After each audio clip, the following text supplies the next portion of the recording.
آج ہم بک بک کرتے رہتے ہیں، اور سب سے زیادہ اگر کوئی گناہ اس وقت دنیا میں ہو رہا ہے وہ غیبت ہے۔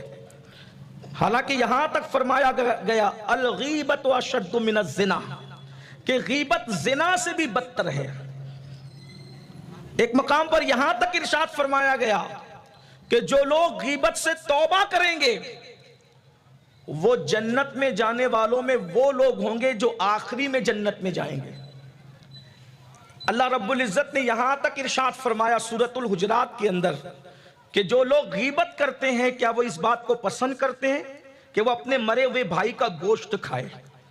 آج تو ہم غیبت کو گناہ سمجھتے ہی نہیں ہیں۔ کتنی زبانیں جو غیبت سے محفوظ ہے۔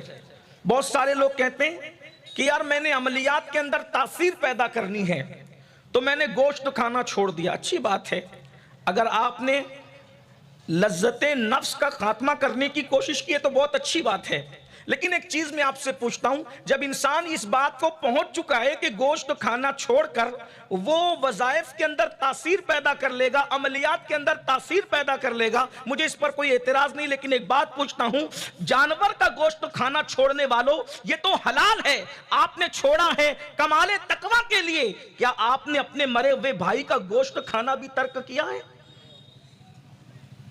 آپ بتائیں۔ آج ہماری محفلوں کے اندر پہلے تو عورتیں غیبت کرتی تھی، اب مرد بھی غیبت کے اندر مبتلا ہو گئے۔ آج ہماری دعاؤں میں تاثیر کیوں نہیں؟ آج ہماری زبانوں میں تاثیر کیوں نہیں؟ اس کی وجہ ایک یہ بھی ہے کہ آج ہماری زبانیں غیبت کر۔ اچھا، کچھ لوگ یہ کہتے ہیں میں تو صرف بتانے کے لیے کہہ رہا ہوں، میرا مقصد غیبت کرنا نہیں ہے۔ آپ سے پوچھنا چاہتا ہوں، یہ غیبت نہیں تو اور کیا ہے؟ ام المومنین سیدہ عائشہ صدیقہ رضی اللہ تعالی عنہ نے ایک ام المومنین کے لیے اللہ کے رسول علیہ السلام سے عرض کیا، یا رسول اللہ صلی اللہ علیہ وآلہ وسلم، ان کا قد کتنا چھوٹا ہے؟ اللہ کے حبیب صلی اللہ علیہ وآلہ وسلم نے ارشاد فرمایا، عائشہ تم نے وہ سخت ترین جملہ کہا ہے کہ اگر اس جملے کو سمندر میں ڈال دیا جائے تو اس کا پانی کڑوا ہو جائے۔ عرض کی، یا رسول اللہ صلی اللہ علیہ وآلہ وسلم، اس کا قد چھوٹا ہے تو میں نے چھوٹا کہا۔ فرمایا، عائشہ غیبت اسی کو تو کہتے ہیں، اس لیے کہ انسان کے اندر جو برائی نہ ہو اس کو بیان کرنا یہ تو تہمت ہوئی، غیبت نہیں ہے۔ غیبت تو وہی ہے کہ انسان کے پیٹھ پیچھے وہ بات کہی جائے کہ اگر ہم اس کے منہ پر کہتے، اس کے سامنے کہتے تو اس کو تکلیف پہنچتی۔ یہاں تک بزرگوں نے لکھا، فقہاء نے لکھا کہ اگر یہ کہا جائے کہ اس کی آنکھ تو چھوٹی ہے، اس کی آستین تو بڑی ہے، اس کا کرتا تو لمبا ہے، وہ تو اپنے آپ کو بہت ہوشیار سمجھتا ہے، اس کا شمار بھی غیبت میں ہے۔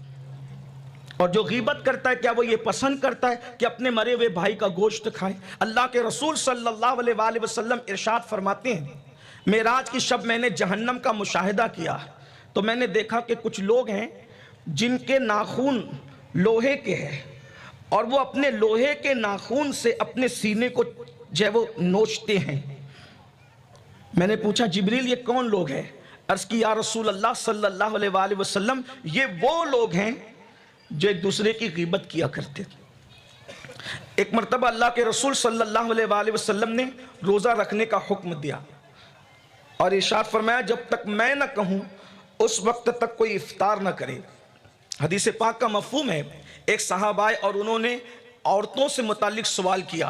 اللہ کے حبیب صلی اللہ علیہ وآلہ وسلم نے ان عورتوں کو طلب فرمایا اور طلب کرنے کے بعد اللہ کے حبیب علیہ السلام نے ان کو قح کرنے کے لیے، الٹی کرنے کے لیے کہا۔ جب انہوں نے الٹی کیا تو اس الٹی کے اندر گوشت کے ٹکڑے نکلے، حالانکہ ان لوگوں نے کچھ کھایا نہیں تھا۔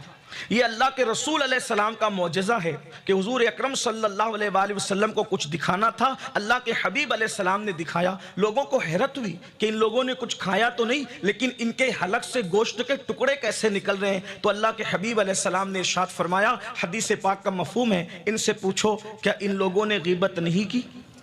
اندازہ فرمائیں، اللہ کے پیارے حبیب صلی اللہ علیہ وآلہ وسلم نے ہمیں دکھایا۔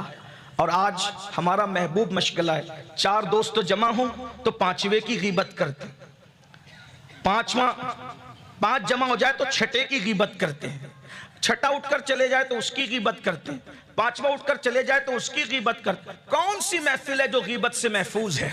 آج غیبت غیبت غیبت، بلکہ یوں کہوں شیطان نے ہمارے افکار کو اتنا اغوا کر لیا ہے کہ جو آوارہ قسم کے لوگ ہیں، جو گناہوں کے اندر مبتلا ہیں، جو برائیوں کے اندر مبتلا ہیں، ان کا حال یہ ہے کہ وہ زنا کر رہے ہیں، وہ برائیاں کر رہے ہیں، وہ فلمیں دیکھ رہے ہیں، اور ہم 5 وقت کے نمازی ہو کر ہر سال حج کو جانے والے، ہر سال عمرہ کو جانے والے، چہروں پر داڑیاں سجانے والے، ہمارا حال یہ ہو گیا کہ وہ جرائم کر کے مبتلا ہے پاپ کے اندر اور گناہوں کے اندر، اور ہم لوگ نیکیاں کر کے غیبت کر رہے ہیں۔ بلکہ یہاں تک فرمایا غیبت کرنے والا جب کسی کی غیبت کرتا ہے تو وہ اپنی نیکیوں کو اس کے نامہ اعمال میں منتقل کرتا ہے اور اس کے گناہوں کو وہ اپنے نامہ اعمال میں منتقل کرتا ہے۔ سیدنا امام حسن بصری رضی اللہ تبارک و تعالیٰ عنہ ارشاد فرماتے ہیں کہ اگر میں کسی کی غیبت کرتا، اگر کرتا تو اپنے ماں باپ کی غیبت کرتا۔ اس کی وجہ یہ ہے کہ جب کوئی غیبت کسی کی کرتا ہے تو وہ اپنی نیکیاں اس کے نامہ اعمال میں جو ہے وہ منتقل کرتا ہے،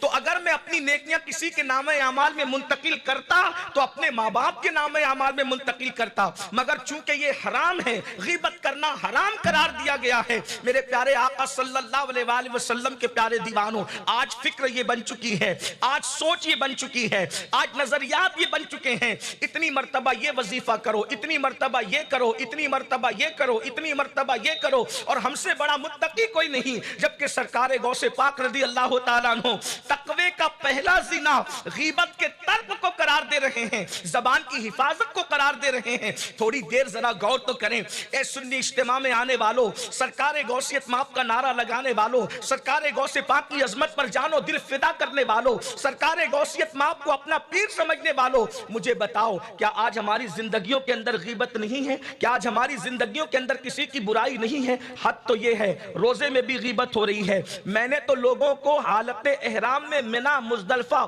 اور عرفات میں بھی غیبت کرتے ہوئے دیکھا ہے۔ میرے پیارے آقا صلی اللہ علیہ وآلہ وسلم کے پیارے دیوانوں، تو تقوی کا پہلا زینہ غیبت سے بچنا، اپنی زبان کی حفاظت کرنا۔